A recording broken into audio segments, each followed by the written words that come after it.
कहानी का पूरा आनंद लेने के लिए इसके पिछले भाग को सुनना बिल्कुल भी मत भूलिएगा। उसका प्लेलिस्ट का लिंक मैं आपको डिस्क्रिप्शन बॉक्स पर दे दूंगी और साथ में कमेंट बॉक्स में पिन भी कर दूंगी, तो आप वहां से भी जाकर सुन सकते हैं। सुबह का समय, पुलिस स्टेशन, स्मरण का केबिन। स्मरण ने हैरानी से सिर उठाया और गर्भ की तरफ देखा। उसने कहा, आर यू श्योर कि तुमने उन्हें वहीं जाते हुए देखा था? गर्भ ने हाँ में सिर हिलाया और कहा, जी sir, I am really sure. एक बार के लिए तो मैं भी थोड़ा हैरान हुआ था, लेकिन वो वहीं गई थी। अब वो वहाँ क्यों गई मुझे भी नहीं पता। ये स्मरण ने अपनी कुर्सी पर पसरते हुए कहा। और कितने रंग दिखाएगी आप मिस अद्रिमा? आखिर हैं क्या आप? गर्भ ने कहा, सर, आपको नहीं लगता कि सब कुछ इतना जल्दी और एक साथ हो रहा है? तो किसी ने सब बहुत पहले से प्लानिंग कर रखा है। ईश्वर ने उसकी तरफ देखा तो गर्भ ने सोचते हुए कहा, मिस काल्पी की डेथ और उसके बाद सीधा मिस्टर अमित के होटल पर रेड, और वो भी पूरे सबूतों के साथ। उसके बाद सीधा मिस निकिता के फ्रॉज डिजाइन का कांड सामने आना। ऐसा नहीं लगता कि किसी ने सब कुछ बहुत बड़ी प्लानिंग के साथ किया है? ईश्वर भी सोच में डूब गया। उसने रिद्धिमा की बात याद आ गई। अतिमा के हिसाब से कोई हम लोगों को टारगेट कर रहा है, और ये जो कोई भी है वो कोई अंदर का ही इंसान है। ईश्वर ने सोचते हुए कहा, दैट मीन्स कोई ऐसा जिसे इनके बारे में सब कुछ पता है, कोई पुराना दोस्त या फिर कोई पुराना दुश्मन। और ये सब कुछ तभी हो रहा है जब ऑक्शन नज़दीक आ रहा है। इट मीन्स कि कोई सिर्फ इन सब लोगों को ही नहीं, बहाल ग्रुप को भी टारगेट कर रहा है, या फिर कोई ऐसा जो सिर्फ इन दोस्तों को टारगेट कर रहा है। लेकिन कौन? तभी अचानक गर्भ का फोन वाइब्रेट हुआ। उसने देखा और कहा, सर, जिस होटल में लास्ट मंथ धनुष बहाल का बर्थडे मनाया गया था, उसकी सीसीटीवी फुटेज हमें मिल चुकी है। स्मरण ने एकदम से कहा, okay then let's watch it, शायद कोई क्लू मिल जाए। गर्भ ने हाँ में सिर हिला दिया और फिर लैपटॉप के साथ अपना फ़ोन कनेक्ट कर दिया। उसने वो फाइल खोली जो उसे किसी ने भेजी थी, और फिर वो लोग उस फुटेज को देखने लगे। वहीं बहाल ग्रुप में सुबह का समय, रितवा और निपुण धनुष के केबिन में थे और तीनों ही परेशान नजर आ रहे थे। रितवा ने कहा, निकिता का लाइसेंस कैंसिल हो गया और उसकी फर्म को भी वो लोग सीज करने रहे हैं। I don't know want to do. निपुण ने सोच में डूबे हुए कहा, आखिर उसे कहा था किसने कि ये सब करे? बिना इस सब के भी तो सब कुछ ठीक चला हुआ था, फिर इतना सब करने की क्या जरूरत थी? धनुष हल्का सा हंस पड़ा। रितवा ने उसकी तरफ देखा और कहा, तुम हंस क्यों रहे हो? क्या हुआ तुम्हें? निपुण भी धनुष की तरफ देखने लगा। धनुष ने कहा, निकिता की वजह से हमारे स्पॉन्सर हम पर सवाल उठा रहे हैं। जब उसे अवार्ड मिला था, हमें तभी समझ जाना चाहिए था कि उसे अवार्ड कैसे मिला आखिर। रितवा ने थोड़ी तेज आवाज में कहा, धनुष, क्या तुम्हें अभी भी समझ नहीं आ रहा है? निकिता को किसी ने फंसाया है। नहीं तो तुम खुद सोचो, ठीक अवार्ड से पहले ही क्यों रिपोर्ट हुई? उससे पहले क्यों नहीं? धनुष ने ही उतनी ही तेज आवाज में कहा, मैं कैसे जानूं? मुझे कैसे पता? निकिता को पहली बात ये सब करना ही नहीं चाहिए था। अब मुझे कैसे पता होगा कि आखिर क्या हुआ उसके साथ? रितवा ने कहा, तुम्हें पता भी होता है कुछ? सिर्फ बाइक्स और बाइक्स रेसिंग, इसके अलावा तुम्हारे आसपास क्या हो रहा है तुम्हें कुछ नहीं जानते।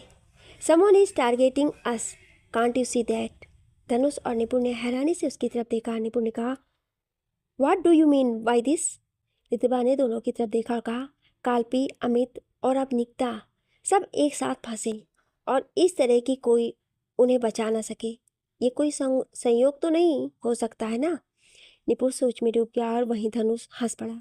उसने कहा, आर यू सेइंग कि ये सब चीज़ें आपस में कनेक्टेड है? Are you high on something? Ritwa ने छिड़कर आंखें बंद कर ली कि तभी दरवाजे पर दस्तक हुई। दरवाजा खुला। सबने पलट कर उस तरफ देखा तो अदिमा अंदर आई। उसने काले रंग की ऊंची गर्दन वाली टी शर्ट के ऊपर ग्रे रंग का ब्लेजर और उसी रंग की पैंट पहन रखी थी। रितवा ने उसे नीचे से ऊपर तक देखा और कहा, आज तुम्हारी कोई मीटिंग है? अदिमा कुछ कहती उससे पहले ही निपुण ने कहा, अक्सर अदिमा इसी तरह बनकर आती है, इससे कहीं भी कभी भी जाना पड़ सकता है, चाहे रात का ही वक्त क्यों ना हो। अदिमा ने उसकी तरफ देखा और फिर मुस्कुरा के साथ कहा, अगर आप दोनों खुद को संभालना सीख लें और कोई प्रॉब्लम क्रिएट ना करें तो मेरा आधा वर्क लोड कम हो जाएगा। निपुण ने उसे एक नकली मुस्कान दे दी। रितवा ने कहा, निकिता के केस का क्या हुआ? अद्रिमा ने सिर हिला दिया और कहा, मुकेश सर की हमें वार्निंग है कि हम सारे टाइज ख़त्म कर दें। इस मामले में हमें पढ़ने के लिए साफ मना किया गया है। साथ ही हमारी तरफ से एक स्टेटमेंट रिलीज हुई है कि इस सब का बहाल ग्रुप से कुछ भी लेना देना नहीं है और निकिता के फार्म के साथ जो कॉन्ट्रैक्ट चल रहा है उसे भी ख़त्म किया जाता है। रितबा ने गहरी सांस ली और फिर अपने बाजू लपेट ली। धनुष ने उसकी तरफ देखा, फिर कहा, लिसन रितबा, आई वो कि निकिता तुम्हारी बेस्ट फ्रेंड है, but there are nothing we can do. Ritba ने कहा, no Dhanush, if you are in idiot, that doesn't mean everyone is an idiot। निपुण को हंसी आ गई। धनुष ने उसको घूर कर देखा। रितबा ने अद्रिमा की तरफ देखा, फिर कहा, अद्रिमा। अद्रिमा ने उसकी तरफ देखा तो रितबा ने कहा, एज अ PR हेड तुम्हारे काफ़ी सारे कनेक्शन होंगे ना मीडिया और कुछ इंस्पेक्शन कमेटी के लोगों से। धनुष ने एकदम से कहा, अद्रिमा इस सब के बीच नहीं पड़ेगी, सी इज माई पर्सनल असिस्टेंट। रितबा उसकी तरफ पलटी, उसने कहा, वेल आई डोंट केयर, मैं मुकेश अंकल से कहकर अद्रिमा को एक दिन के लिए उधार ले लूँगी। अगर एक राजा अपनी प्रजा को अच्छे से नहीं संभाल सकता तो रानी का फर्ज बनता है कि किसी राजा को थोड़ी अक्ल के साथ काम लेना चाहिए। इतना कहकर उसने अद्रिमा का हाथ पकड़ा। अद्रिमा ने हैरानी से उसकी तरफ देखा। रितबा ने कहा, कम विथ मी। अद्रिमा ने कहा, अरे लेकिन मैं। उसके कहते कहते ही रितबा उसको खींचकर बाहर ले गई। धनुष ने कहा, what the hell was that. निपुण ने कहा, रितबा अपने असली रूप में आ रही है, नथिंग एल्स। धनुष ने एक बार ही दरवाजे की तरफ देखा और फिर सोचा, आई होप कि तुम सब कुछ संभाल लोगी अद्रिमा। अगर कुछ भी सामने आया तब मैं और तुम, हम दोनों ही खत्म समझो। इतना कहकर वो चिढ़कर अपने टेबल की तरफ पलट गया। वहीं निपुण सोच रहा था, no I can't trust Adrima for this.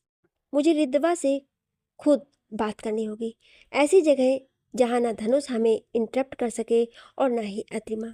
मुझे रितबा से सब कुछ कंफर्म करना होगा। अद्रिमा पर मैंने वैसे भी नज़र रखवाई है, कोई ना कोई क्लू तो मिल ही जाएगा मुझे इसके खिलाफ।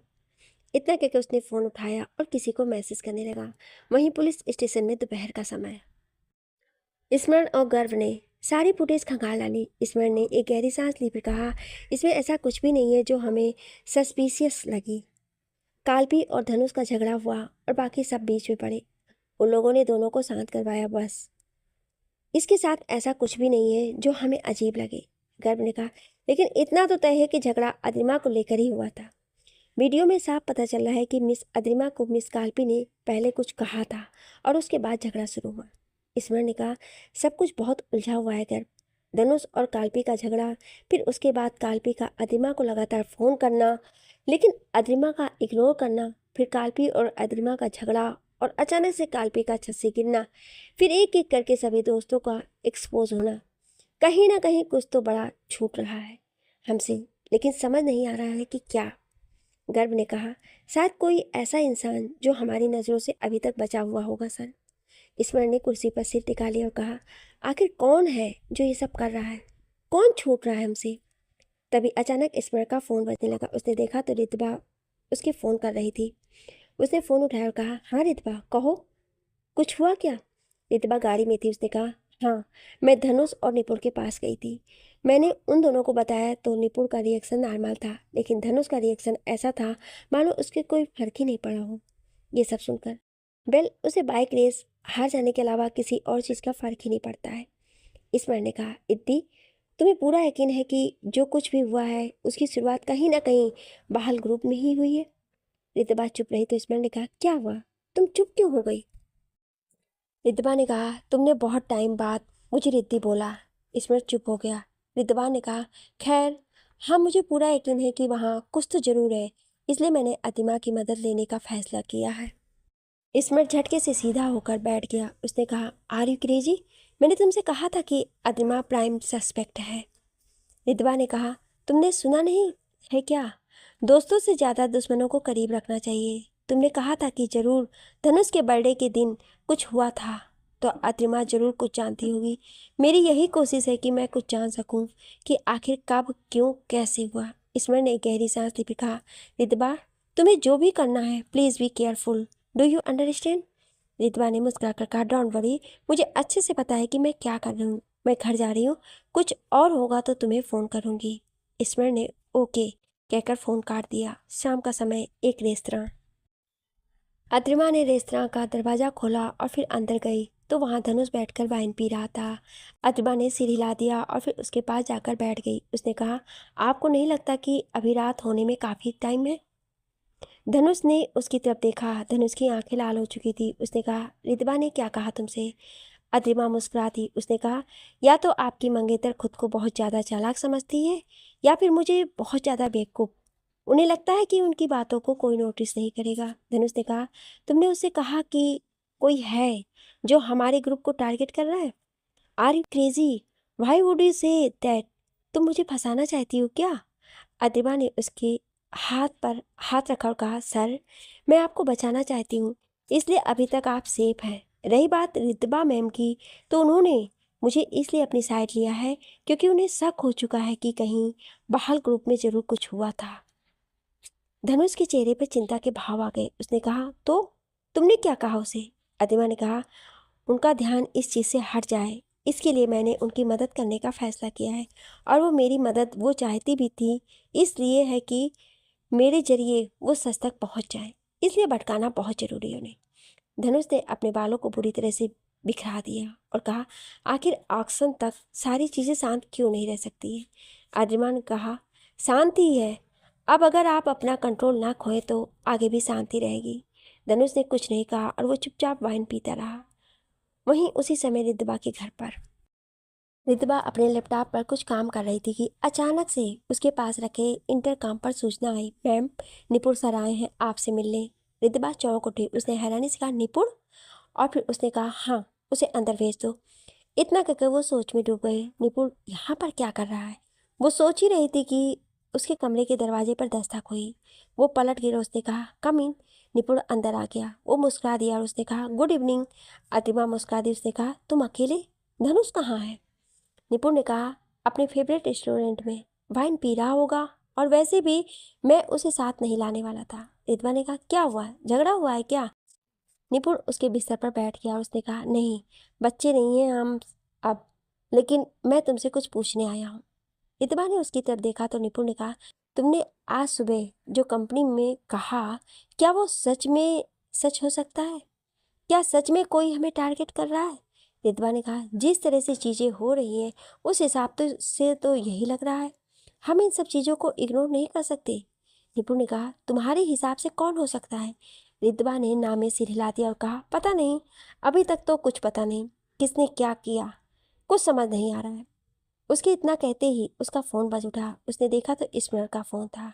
रितबा ने एकदम से कहा, निपुण, हॉस्पिटल से फ़ोन है, मैं अभी आती हूँ।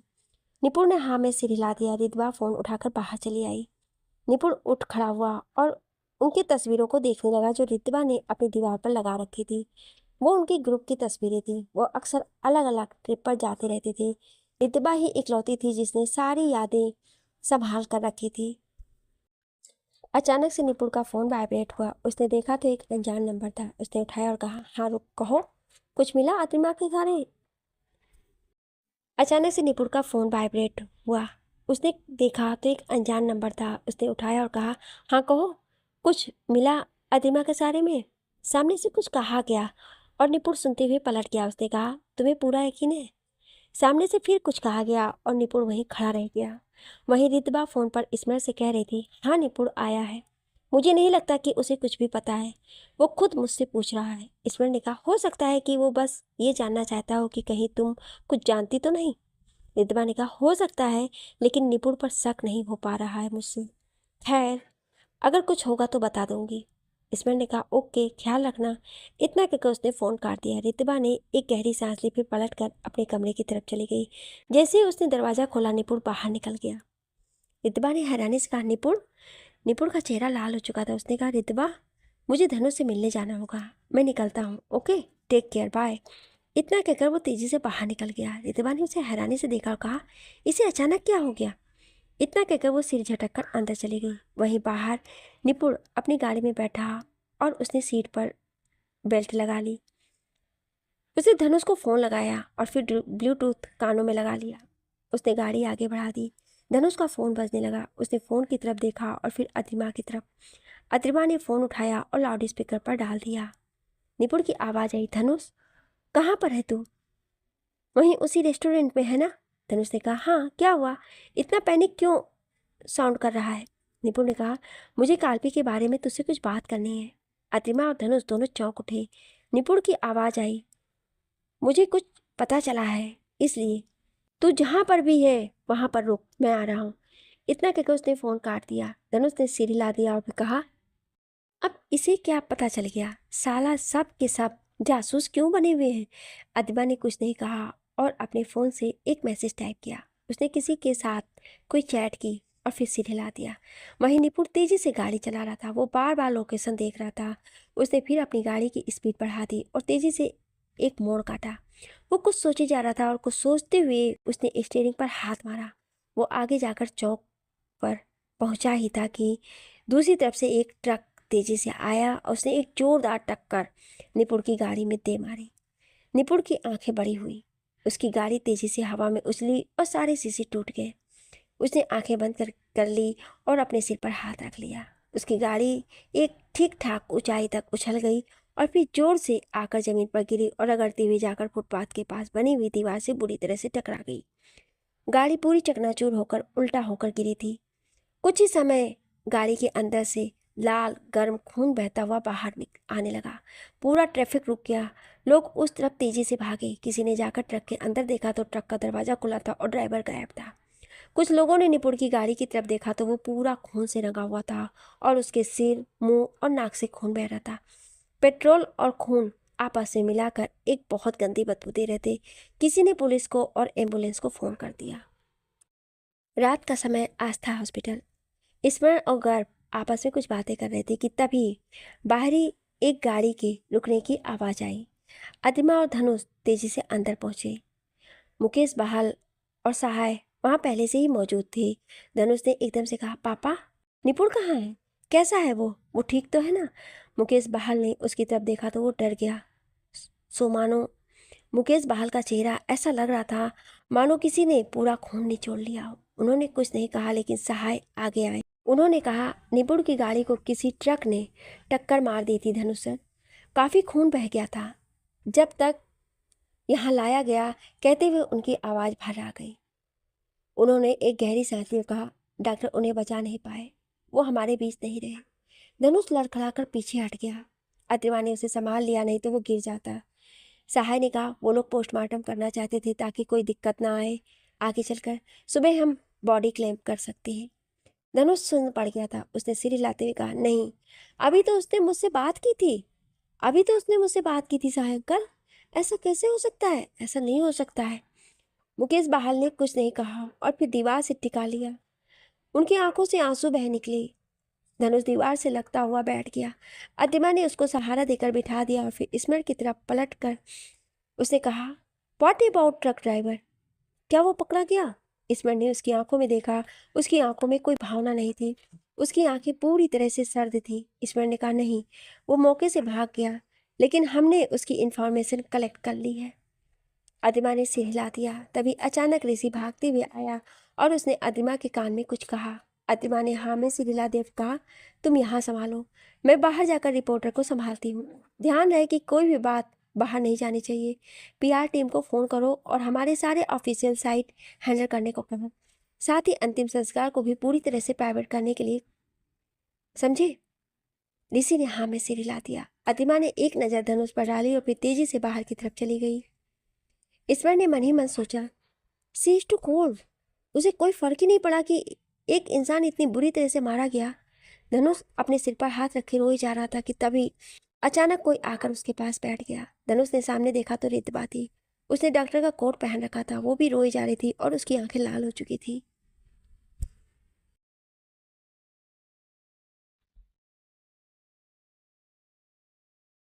धनुष ने रोते हुए कहा, रितबा, निपुण। रितबा ने बिना कुछ कहे उसे गले से लगा लिया। धनुष फुट फुट कर रो दिया। रितबा ने भी आंखें बंद कर ली। वो भी रो रही थी। ईश्वर ने एक नज़र दोनों पर डाली और फिर अपना मुंह फेर लिया। वो गर्भ को कुछ निर्देश देने लगा। एक शमशान घाट अगली सुबह 11 बजे निपुण की लाश चिता पर रखी हुई थी। धनुष अभी भी रोए जा रहा था। तभी संकेत और राजीव भी वहां पहुंचे। उन्होंने भी हाथ जोड़ लिए और दूसरी तरफ खड़े हो गए। अदिमा ने एक नज़र उन पर डाली और फिर सामने देखने लगी। रितबा ने रोती हुई सिर झुका लिया था। धनुष ने चिता को मुखाग्नि दी और पीछे आ गया।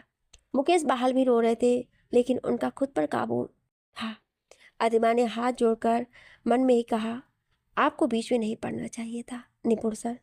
और फिर उसने आंखें बंद कर ली। इसी के साथ एक हफ्ता बीत चुका था।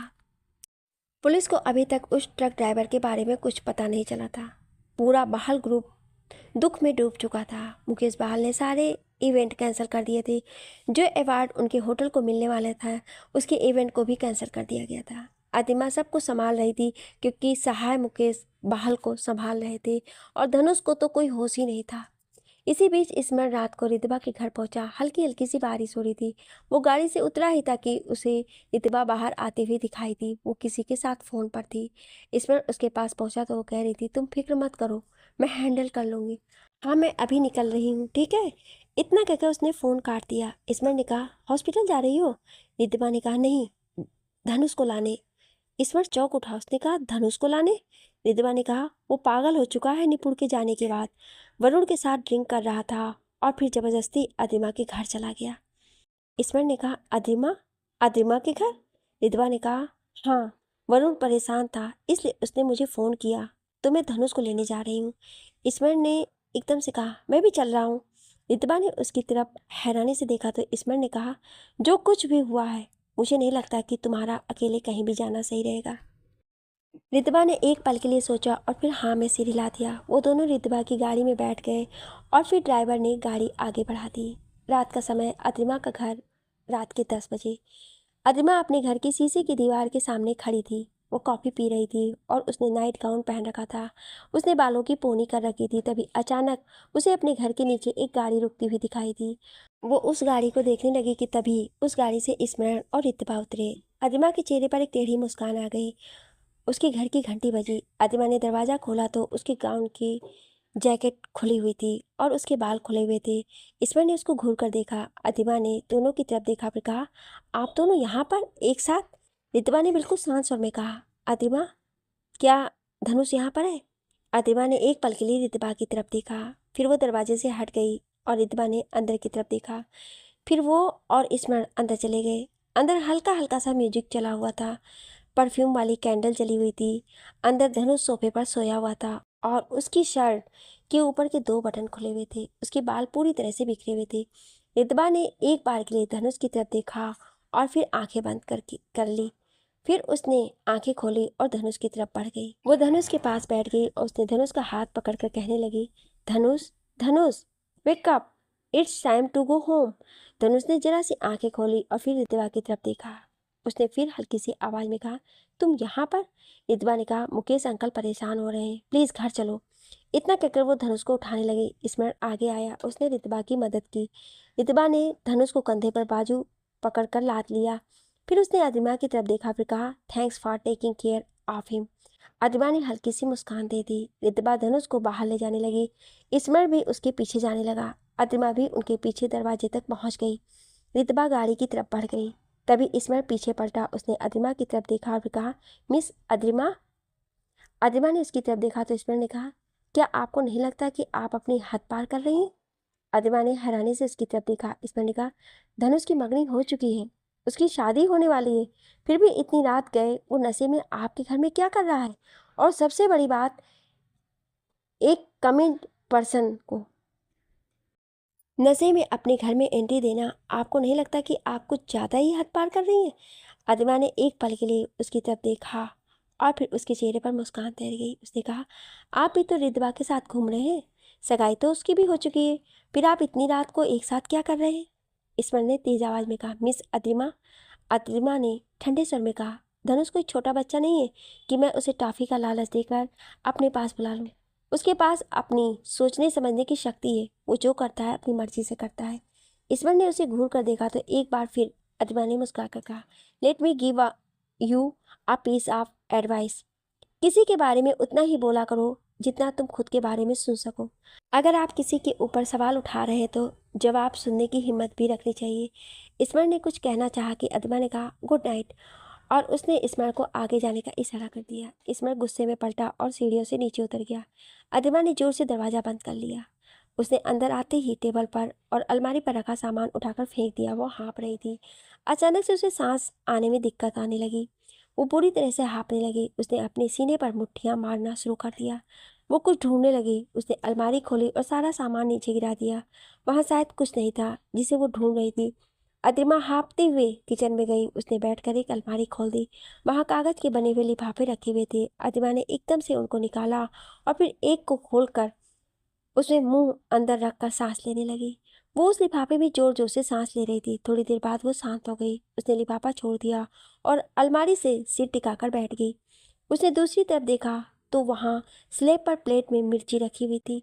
वो एकदम से उठी और उसने तेजी से मिर्ची खाने लगी। उसकी आंखों से आंसू बहने लगे थे। उसका चेहरा लाल हो चुका था। तभी उसका फ़ोन बजने लगा। अदिमा ने फ़ोन उठाया और कहा क्या हुआ। सामने से आवाज़ आई तुम फिर मिर्ची खा रही हो। अदिमा ने कहा it's none of your business. बताओ कि क्या हुआ। सामने से कुछ कहा गया तो अतिमा ने कहा नज़र बनाए रखो, वो हाथ से नहीं जाना चाहिए। इतना कहकर उसने फ़ोन काट दिया और फिर मिर्ची खाते हुए सामने देखने लगी। वहीं उसी सुबह 4 बजे एक शराबी आदमी एक गली के अंत में दारू पीते हुए खड़ा था। वो शायद किसी का इंतजार कर रहा था। तभी अचानक से किसी के आने की आवाज़ आई। शराबी ने पलट कर देखा।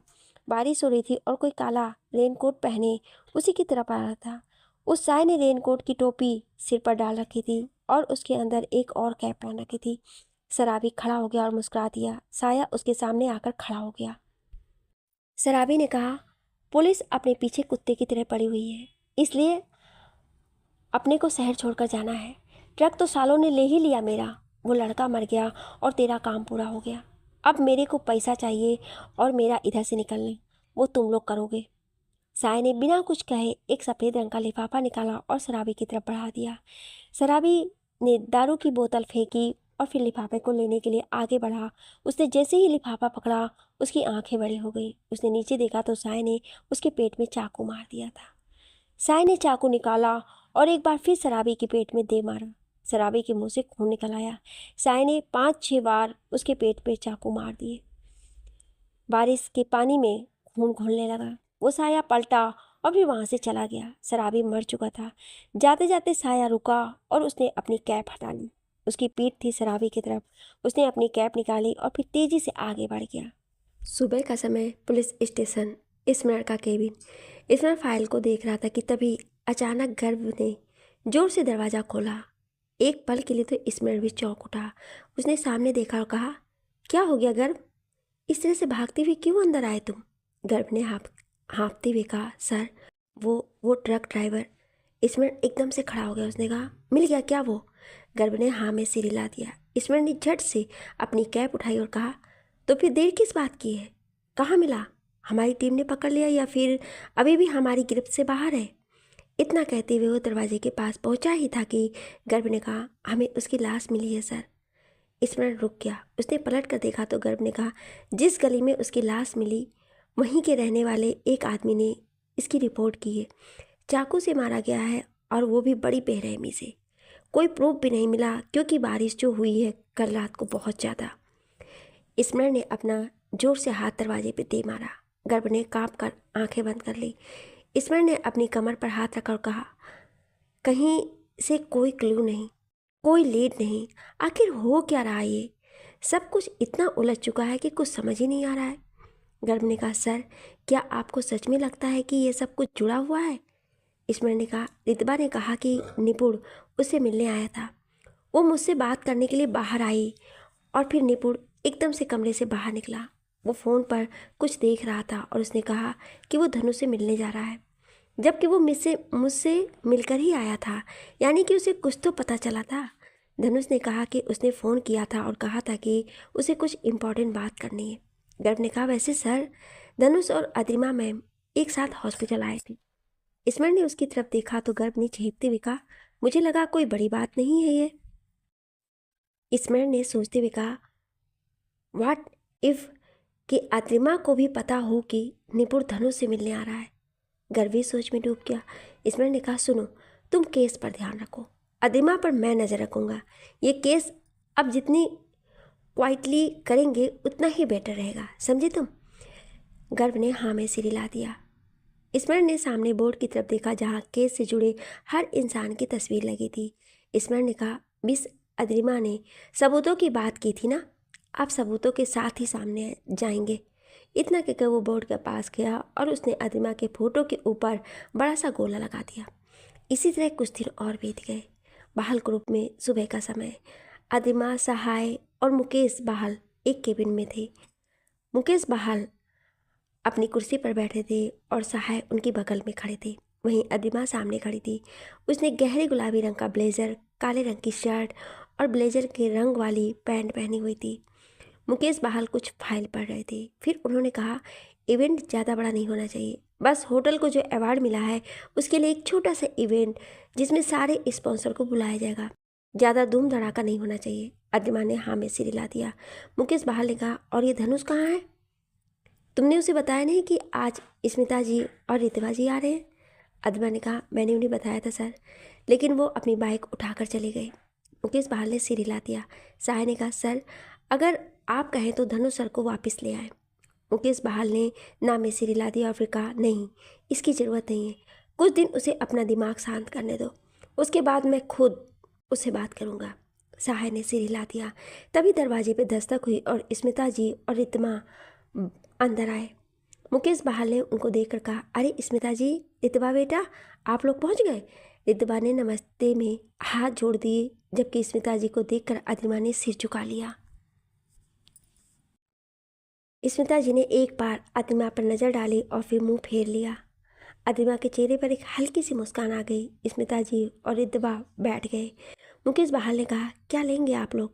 मैं अभी मंगवा लेता हूँ। रितवा ने कहा, मैं तो कुछ नहीं अंकल, मुझे हॉस्पिटल निकलना है, काफ़ी सारे केसेस पेंडिंग हैं। मुकेश बहाल ने मुस्कुराकर कहा, थोड़ा कम काम किया करिए, कमज़ोर हो रही हैं आप। रितवा मुस्कुरा दी। मुकेश बहाल ने कहा, रितवा जल्दी में है, इसलिए मैं आपसे सीधे बात करता हूँ। 4 दिन बाद हमारे होटल में एक छोटा सा इवेंट है। आप तो जानती हैं स्मिता जी कि पिछले कुछ दिनों से जो कुछ भी हुआ सब जगह मनहूसियत फैली हुई है। इसलिए मैं सोच रहा था कि माहौल बदलने के लिए अगर हम बच्चों की शादी की अनाउंसमेंट कर दें तो। रितवा का चेहरा ये बात सुनकर लाल हो गया, जबकि अदिमा की मुट्ठियाँ भिज गई। स्मिता जी ने मुस्कुरा कर कहा, मुझे कोई दिक्कत नहीं है, जैसा आप सही समझें, बस बच्चों की राय ले लें। मुकेश बहाल ने रितवा की तरफ देखा और कहा, बेटा आप क्या सोचती हैं? रितवा ने कहा, जैसा धनुष को ठीक लगे अंकल, मुझे कोई प्रॉब्लम नहीं है। मुकेश बहाल ने अदिमा की तरफ देखा और कहा, अदिमा मेरे ख्याल से तुम्हें इवेंट के प्रोग्राम में बहुत सारे चेंजेस करने पड़ेंगे। सहाय ने एक बार अदिमा की तरफ देखा और फिर उसके हाथों की तरफ। अदिमा ने मुस्कुराकर कहा, आप चिंता ना करें सर, मैं सारा इंतजाम कर दूंगी। वैसे मैं आज होटल ही जा रही हूँ सारा इंतजाम देखने। सहाय ने कहा, अदिमा तुम जाओ, वैसे भी वहाँ पहुँचने में और वापस आने में वक्त लगेगा। अदिमा ने हल्के से सिर झुका दिया और फिर तेज़ी से बाहर चली गई। रितवा ने उसे जाते हुए देखा और फिर कहा, मम्मा, अंकल, आप सब कुछ डिसाइड करिए, मैं चलती हूँ, मुझे बहुत ज़रूरी काम है। इतना कहकर उसने सिर झुकाया और फिर वो भी बाहर निकल गई। उसके जाते ही स्मिता जी ने मुकेश बहाल की तरफ देखा और कहा, आपको सच में लगता है कि ये आइडिया काम करेगा? मुकेश बहाल ने मुस्कुराकर कहा, निपुण के जाने के बाद सबकी नज़रें धनुष पर टिक गई हैं। अगर इस समय दोनों बच्चों की शादी होती है तो स्पॉन्सर की लाइन लग जाएगी। स्मिता जी ने कहा, वो अमित काटवानी और उसका बाप, मैंने कहा था कि ड्रग्स और बाकी के धंधे को काबू में रखे, लेकिन नहीं, वो तो शुक्र है कि पुलिस के इस सब में हमारे शेर के बारे में पता नहीं चला, नहीं तो हम भी फंसते। मुकेश बहाल ने कहा, मैंने सारे सबूत मिटा दिए थे जो भी हमारे खिलाफ थे, और वैसे भी लोगों का क्या लगता है कि काटवानी हमारी नाक के नीचे इतना बड़ा कांड करेगा और हमें पता तक नहीं चलेगा। सहाय चुपचाप दोनों की बातें सुन रहा था। उसने सिर झुका लिया। स्मिता जी ने कहा, वो हिल स्टेशन वाली कंस्ट्रक्शन का आपने बहुत अच्छा सॉल्यूशन निकाला। मुकेश बहाल ने कहा, उस इंस्पेक्टर को खरीदना बहुत आसान था, इसलिए वो गांव वाले सालों की लाशों को ठिकाने लगाना बहुत मुश्किल था। हमारी पीआर को हमने वहाँ कंप्रोमाइज़ करने के लिए भेज दिया ताकि मीडिया वालों को लगे कि हम साफ़ सुथरे हैं, और बाकी जो हल्ला मचा रहे थे उनको पीठ पीछे उठा लिया। स्मिता जी ने कहा, इसीलिए तो मैंने ये काम आपको दिया था, मुझे यकीन है कि आप सारा काम बहुत अच्छे से करेंगे। इतना कहकर उन्होंने पेपर वेट को घुमाते हुए कहा, कार्पी के केस का क्या करना है? मुकेश बहाल मुस्कुरा दिए। वहीं अद्रिमा बाहर पहुंची ही थी कि पीछे से रितबा की आवाज़ आई, अद्रिमा। अद्रिमा पीछे पलटी। रितबा उसके सामने आकर खड़ी हो गई। उसने कहा, मुझे तुम्हें कुछ कहना था। अद्रिमा ने सामने देखा तो रितबा ने कहा, पहले मैं चुप थी क्योंकि ये बिजनेस की बातें हैं, लेकिन मैं नहीं चाहती कि हमारी शादी की बात अनाउंस होने के बाद कोई भी ऐसी वैसी न्यूज़ फैले। धनुष थोड़ा केयरलेस है, लेकिन तुम PR हेड हो। आई होप कि तुम किसी भी तरह की न्यूज़ ना फैलने दोगी और ना ऐसी न्यूज़ फैलने की वजह बनोगी। अद्रिमा मुस्कुराती उसने कहा, गलतियां ढूंढने वाले तो अक्सर भगवान में भी गलतियां निकाल देते हैं रितबा मैम।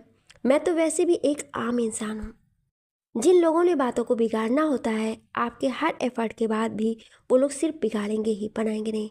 लेकिन हाँ, अगर आप इतने भरोसे के साथ मुझे जिम्मेदारी सौंप रही हैं तो मैं कोशिश करूँगी कि आपको निराश ना करूँ। इतना कहकर वो जाने के लिए पलट गई। जैसे ही वो पलटी, उसके चेहरे की मुस्कान गायब हो गई। उसने आगे बढ़ते हुए मन में सोचा, शादी? शादी की अनाउंसमेंट होगी तब ना। इतना कहकर वो तेज़ी से आगे बढ़ गई। वहीं DL कंपनी में दोपहर का समय संकेत राणा कोई फाइल देख रहा था और राजीव फ़ोन पर किसी से बात कर रहा था। फ़ोन काट कर वो संकेत के सामने खड़ा हो गया। संकेत ने फाइल की तरफ देखते हुए कहा, क्या हुआ राजीव, कोई खबर बहल ग्रुप से? राजीव ने संकेत की तरफ गौर से देखा और फिर कहा, वो लोग रितबा और धनुष की शादी की अनाउंसमेंट करने वाले हैं। शायद जो इवेंट उनके होटल में होने वाला है वहीं पर। संकेत फाइल पढ़ते पढ़ते हुए रुक गया। उसने कहा, मिस रितबा हैं कहाँ पर? राजीव ने कहा, फिलहाल तो हॉस्पिटल, लेकिन एक और बात है जो मैं आपको बताना चाहता हूँ। संकेत ने कहा, उसकी तरफ देखा तो राजीव ने कहा, आजकल इंस्पेक्टर स्मरण और रितबा के बीच काफ़ी नज़दीकियाँ बढ़ रही हैं सर। संकेत के चेहरे पर एक हल्की सी मुस्कान आ गई। उसने कहा, वेल, मिस रितबा धनुष को नहीं छोड़ने वाली। ये बातें तो मैं जानता हूँ कि रितबा और धनुष वो एक दूसरे को कभी नहीं छोड़ेंगे। रही बात कि रितबा और स्मरण के बीच में क्या है, तो ये बात मैं बहुत बेहतर तरीके से जानता हूँ। इतना कहकर उसने राजीव की तरफ देखा फिर कहा, मिस अद्रिमा, हमारी मिस अद्रिमा क्या कर रही हैं आजकल? संकेत ने ऐसा चेहरा बनाकर पूछा था कि राजीव को हंसी आ गई। उसने कहा, फिलहाल के लिए जिस होटल में इवेंट है वो उसी होटल के इवेंट की तैयारी कर रही हैं। मिस्टर वरुण, धनुष के दोस्त, उनकी कंपनी इस इवेंट को ऑर्गेनाइज कर रही है। संकेत मुस्कुरा दिया। उसने कुर्सी पर पसरते हुए कहा, लगता है इस इवेंट में भी कोई बड़ा धमाका करना होगा। बाहल ग्रुप ड्रामेबाजी के बड़े सारे मौके दे रहा है आजकल। इतना कहकर उसने राजीव की तरफ देखकर कहा, सब पर नज़र बनाए रखो, मुझे सब की पल पल की खबर चाहिए। राजीव ने हाँ में सिर हिला दिया और संकेत किसी सोच में डूब गया। वहीं आस्था हॉस्पिटल। रितबा हॉस्पिटल पहुंची तो स्मरण वहां पर खड़ा था। रितबा उसे देखकर चौंक उठी। उसने स्मरण के पास आकर कहा, स्मरण, तुम यहाँ पर, क्या हुआ? स्मरण ने कहा, हाँ, तुमसे मिलने आया था और साथ ही कुछ काम भी था। गर्भ अंदर है डॉक्टर के साथ। तुम्हें याद है कुछ दिन पहले हमें उस ट्रक ड्राइवर की बॉडी मिली थी? रितबा ने हाँ में सिर हिला दिया। स्मरण ने कहा, बारिश की वजह से वहाँ पर कुछ भी मिलना बहुत मुश्किल था, लेकिन फिर भी हम कोशिश कर रहे हैं। अभी उसके जो कपड़े थे वहाँ से सैंपल कलेक्ट करने की कोशिश थी, उसी के लिए आए हैं। रितबा ने कहा, निपुण के जाने के बाद सब कुछ अजीब सा हो गया है। धनुष अपने में ही गुम है और वरुण को टाइम ही नहीं है। हमारा पूरा ग्रुप बिखर गया है। ईश्वर ने उसके कंधे पर हाथ रखा और कहा, डोंट वरी रितबा, हम अपनी पूरी कोशिश कर रहे हैं। कभी ना कुछ तो पता चल ही जाएगा। रितबा ने हाँ में सिर हिला दिया। तभी गर्भ वहाँ पर आया। ईश्वर ने अपना हाथ हल्के से हटा लिया। ईश्वर ने कहा, कोई प्रोग्रेस रिपोर्ट? गर्भ ने नामे सिर हिला दिया। उसने कहा, सैंपल को बहुत बारीकी से देखा गया, लेकिन कहीं कुछ नहीं मिला। फिर से 0 लेवल। इससे पहले कुछ कहता, उसकी नज़र पिलर की टेक लगाकर खड़े एक लड़के पर पड़ी। उसने कैप लगाकर रखी थी और उसके हाथों में रूबिक क्यूब खेल रहा था। अचानक से स्मरण को कुछ खटका। उसने अचानक से याद आया कि कुछ दिन पहले जब वो रितबा से मॉल में मिला था, तब भी ये रूबिक क्यूब वाला लड़का उसे दिखा था, और फिर जब वो एक रेस्तरां में मिला था तब भी यही लड़का उसके सामने था। स्मरण ने रितबा की तरफ देखा और कहा, रितबा, तुम जाओ, मुझे और गर्व को किसी काम से जाना है। रितबा ने उसकी तरफ देखा, फिर सिर हिलाकर अंदर चली गई। स्मरण ने लड़के पर नज़र डाली। लड़के ने अपनी कैप नीचे की और फिर बाहर की तरफ जाने लगा। स्मरण ने गर्व के कान में कुछ कहा और फिर वो लोग दूसरी तरफ चले गए। वो लड़का तेज़ी से बाहर की तरफ बढ़ रहा था। वो एक बार के लिए पीछे पलट कर देख रहा था कि कोई उसके पीछे तो नहीं, लेकिन उसके पीछे कोई भी नहीं था। वो बाहर जा ही रहा था कि अचानक से स्मरण उसके सामने आ गया। लड़का झटके के साथ रुक गया। उसने पीछे पलट कर देखा तो गर्व भी उसके पीछे आकर खड़ा हो गया। दोनों ही उससे कुछ 7-8 की कदम की दूरी पर थे। लड़के ने सामने स्मरण की तरफ देखा। स्मरण ने मुस्कुराकर कहा, इतनी दूर आए हो, इलाज तो करवाते जाओ। लड़के ने कुछ नहीं कहा और इधर उधर देखा। स्मरण उसकी तरफ बढ़ने लगा। लड़के के हाथ में रूबिक क्यूब घूम रहा था। जैसे ही स्मरण उसके पास आया, लड़के ने एकदम से दूसरी तरफ से लाए जा रहे स्ट्रेचर को पकड़ा और स्मरण की तरफ जोर से झटका देकर भाग गया। स्ट्रेचर जाकर स्मरण से टकरा गया। स्मरण ने अपना पेट पकड़ लिया। इससे पहले कोई समझ पाता, लड़के ने उसी स्ट्रेचर पर पैर रखा और जंप करके स्मरण के ऊपर से कूद गया। गर्भ ने एकदम से कहा, सर। स्मरण ने पलट कर देखा तो लड़का दरवाजे से बाहर निकल गया था। सभी लोग हैरानी से उस तरफ देख रहे थे। स्मरण तेजी से बाहर की तरफ भागा। गर्भ भी तेजी से भागा। लड़का बाहर आया। उसने अपनी गाड़ी में बैठकर सीट बेल्ट लगा ली। उसने गाड़ी स्टार्ट की और तेजी से पार्किंग लॉट से बाहर निकल गया। स्मरण और गर्भ भी हॉस्पिटल से बाहर निकले। स्मरण ने उसे जाते हुए देखा फिर कहा, गर्भ, गाड़ी गाड़ी कहते हुए वो भी गाड़ी की तरफ भागा। गर्भ भी उसके पीछे था। दोनों गाड़ी में बैठे और उन्होंने भी गाड़ी पीछे लगा दी। मेन हाईवे पर दोनों गाड़ियां तेजी से भाग रही थी। स्मरण ने गाड़ी की तरफ देखा फिर कहा, क्या बकवास है, बिना नंबर प्लेट की गाड़ी सरेआम शहर में घूम रही है और किसी को खबर ही नहीं। गर्भ ड्राइविंग सीट पर था। उसने बिना कुछ कहे स्पीड बढ़ा दी। वहीं लड़के ने पीछे आती गाड़ी को देखा और एक्सीलेटर पर और दबाव बढ़ाया। उसने अपने फ़ोन की तरफ देखा तो उसने सामने लगाया हुआ था। उसने अपने फ़ोन का एक बटन दबा दिया और इसी के साथ बैकअप रिक्वेस्ट सेंड की आवाज़ आई। दोनों ही मिनट में उसके फ़ोन में एक लोकेशन आई।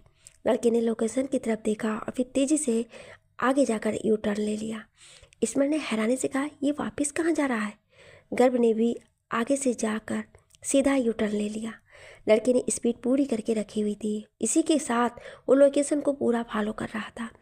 इसी के साथ उसने एक चौक पार किया और उसके चौक को पार करते ही उसके चेहरे पर एक मुस्कान आ गई। उसने पीछे आ रही स्मरण की गाड़ी की तरफ देखा। स्मरण और गर्भ ने अपनी नज़र उस गाड़ी की तरफ बना कर रखी थी जब एक बाइक ने उसका रास्ता काटा और उस गाड़ी और उनकी गाड़ी के बीच आ गई। वो बाइक लहराते हुए सड़क पर चल रही थी और स्मरण की गाड़ी को आगे बढ़ने से रोक रही थी। स्मरण ने कहा, ये बाइक इस गाड़ी के साथ है ना? गर्भ ने हाँ में सिर हिला दिया। बाइकर तेजी से उस लड़के वाली गाड़ी के पास पहुंचा। लड़के ने बाहर बाइक की तरफ देखा, फिर खिड़की का शीशा खोल दिया।